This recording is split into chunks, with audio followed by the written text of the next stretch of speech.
ingrédient brut, va falloir concasser maintenant ce malt pour le casser en petits morceaux. Vous pouvez aussi acheter votre malt directement concassé en 1 kg, 5 kg, 25 kg chez Saveur Bière. Moi je vous recommande ça pour votre première recette. Vous achetez les 5 kg déjà concassés de Pilsen et le kilo de malt aromatique déjà concassé. Si des fois vous préférez acheter du malt en gros comme moi je peux faire et le concasser vous-même et que vous n'avez pas ce magnifique moulin, vous pouvez prendre votre rouleau à pâtisserie. Alors sur des grosses quantités ce sera un petit peu long, mais c'est pas grave, ça fait un petit peu d'huile de coude et c'est parti. Donc un moulin c'est très simple, vous venez positionner 1 kg de grains dans ce bol. Donc moi j'ai vérifié, quand je fais le plein ça fait 1 kg, de toute façon c'est pas la NASA, je suis pas au gramme près, autant vous dire, je sais que pour moi c'est répétable. 1 silo égale 1 kg. Comment ça fonctionne? Donc on vient actionner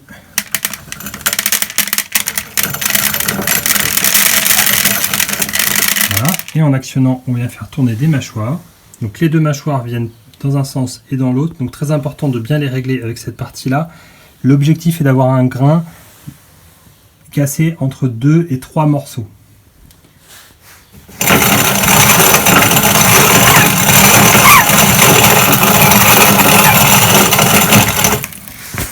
Bon, vous voyez, c'est vite laborieux, donc on a été un petit peu créatif et je vais vous montrer comment je fais pour que ça aille beaucoup plus vite. Donc, quand j'ai beaucoup de grains à concasser, ce que je fais, c'est que je mets ma perceuse, je me suis fait un petit embout tout bête.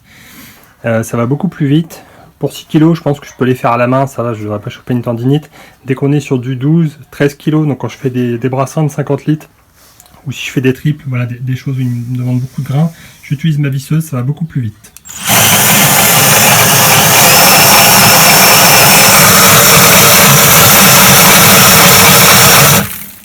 Donc pour l'exemple, voilà à quoi ça doit ressembler.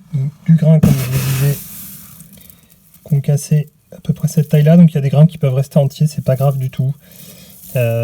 Si vous faites trop fin, donc j'ai resserré un petit peu ma mâchoire juste pour vous montrer. Voilà, vous allez faire une farine de ce type là.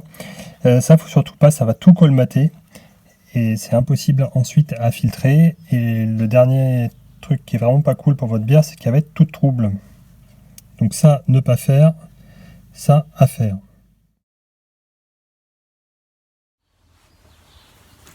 Voilà, donc on est prêt pour cuire. Plusieurs méthodes sur la cuisson. Moi j'utilise celle de multipalier. C'est celle qui permet d'optimiser au mieux, que ce soit les saveurs, les grains, l'alcool, etc.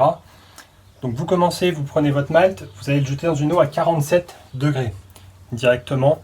Pas besoin de faire toute la montée en chauffe, etc. Certaines recettes je le fais, mais c'est pas du tout recommandé. Donc on chauffe l'eau à 47 degrés et on va maintenir ça pendant 15 à 20 minutes. L'objectif de ces 20 minutes, c'est d'aller chercher une bière bien mousseuse, donc une mousse qui se tient bien, et puis moins de trouble. Ici, on peut aller casser une bonne partie du trouble que vous aurez à la fin dans votre bière, donc c'est un vrai moment important pour votre bière. Ensuite, vous chauffez, vous montez à 62 degrés. Là, on va être sur le palier des sucres fermenticibles, donc très important, il faut sortir tous les sucres. On va faire 30 à 40 minutes. Moi, je contrôle à l'iode à cet endroit là pour m'assurer que j'ai plus de sucre fermenticible à sortir. Si vous avez fait 40 minutes, vous inquiétez pas, vous aurez sorti 99% des sucres fermenticibles. On réchauffe un petit peu, on passe à 70 degrés, donc là on va chercher les sucres non fermenticibles, donc ceux qui vont donner du corps à votre bière. Donc c'est pareil, entre 30 et 40 minutes. 30 minimum, je vous mets à chaque fois le minimum, même si dans mes recettes je suis plutôt sur du 40 minutes pour ma part. On réchauffe une dernière fois pour aller chercher ce qu'on appelle le mash out. Donc là, important, interdit d'aller à plus de 80 degrés. Donc vous allez chercher le 78 degrés.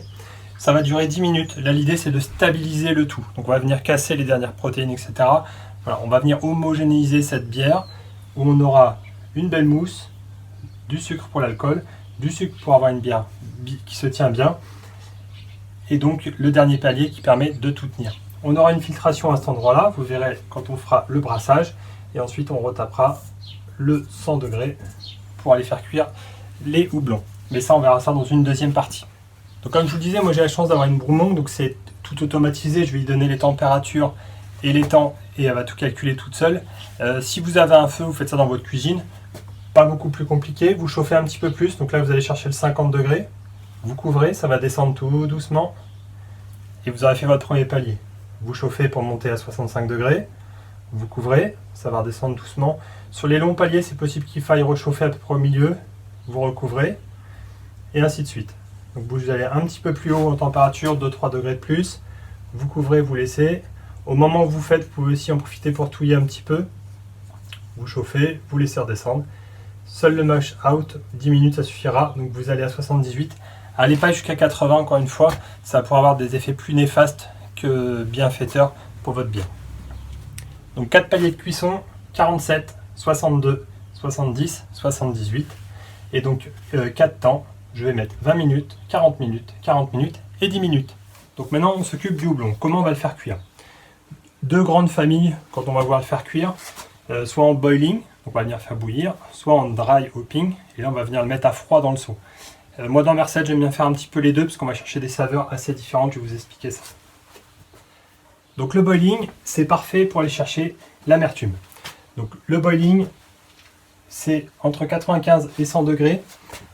Moi je passe souvent 95-97 degrés, ça me permet de maintenir ma pompe de circulation du mou. Donc le mou c'est ce qu'on a obtenu à la fin de la cuisson. Ça me permet du coup de bien mélanger, de m'assurer que toutes les résines vont être cuites. Beaucoup font directement un boiling. Si vous êtes sur votre feu, vous balancez le feu à fond, il faut bien que ça bouffe. Attention, ça va faire de l'évaporation, donc vous allez peut-être perdre un petit peu aussi en produit. Donc comment ça va réagir?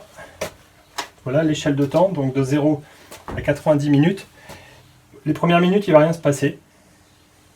Et puis ça va commencer à augmenter. Et vers la 60e minute, vous aurez extrait quasiment toute l'amertume de votre bien. C'est pour ça que moi je recommande généralement une cuisson 90 minutes à 95 degrés. Vous êtes sûr d'avoir extrait toute l'amertume que vous souhaitez de votre houblon. Donc ce sera pour vous les 40 grammes que vous aurez mis de côté. Et pour moi ce sera celui que j'ai mis en fleurs et une petite partie sur mon 30 grammes de mon houblon cascade. Voilà, mais moi j'aime bien que ma bière aussi elle sente un petit peu le citron. Donc ce que je vais faire c'est que 10 à 20 minutes avant la fin de la cuisson, je vais venir rajouter 30 grammes de houblon. Donc lui il va réagir de cette manière là, il ne va rien se passer, puis d'un coup ça va augmenter. Donc là on va aller chercher le top autour des 20 minutes. Voilà, hop, après ça se dégrade donc ça sert à rien. Donc toute cette partie là il faut l'éviter, c'est pour ça qu'il ne faut pas laisser très longtemps le houblon. Donc moi ce que je fais généralement, je le mets 10 minutes avant la fin de l'ébullition, ce qui veut dire que tant que je refroidis, ça va bien rajouter 5-10 minutes derrière où le houblon va être encore à extraire toutes ses saveurs. Donc voilà, donc je maintiens 10 minutes avant la fin, je balance 30 grammes dans la gamelle et je suis quasiment dans cette zone là, donc quasiment au top de ce que je peux extraire en termes de saveur. Et parce qu'on veut faire une bière un peu exceptionnelle, un truc qui va changer de l'ordinaire, je vais aussi essayer d'aller chercher quelques arômes. Donc les arômes ça va être des fleurs, etc. Donc des choses encore plus complexes. Donc là je vais carrément attendre que ce soit terminé, donc que j'ai fini de faire cuire. Et là je vais mettre ça dans ce qu'on appelle en dry hopping. Donc il faut savoir que là, si je devais cuire, ça va se passer comme ça. Donc pour aller chercher les meilleurs arômes, il faut être très réactif. Vous verrez que mon matériel est très artisanal pour le refroidissement. C'est une partie que j'ai du mal à maîtriser. Donc ce que je fais, c'est que quand j'ai terminé de faire bouillir, quand je change de contenant, je le balance dedans. Donc ça va durer 10 minutes temps de refroidir. Très vite la température va taper 80 degrés. Donc on va arrêter les réactions. Et je vais le laisser par contre dans le seau pendant une semaine. Bon, si avec tout ça on n'arrive pas à faire un petit chef-d'œuvre, je ne sais pas ce qu'on peut faire de plus. En tout cas, j'espère que ça vous a plu, que vous avez à peu près tout capturé un peu dans la complexité. Vous verrez quand on fera cuire dans l'épisode 3, on va simplifier la vie sur pas mal de choses, parce que la bière c'est quelque chose de simple et un petit peu ludique. Voilà, et comme on dit en Bretagne, vaut mieux être sous que con, ça dure moins longtemps.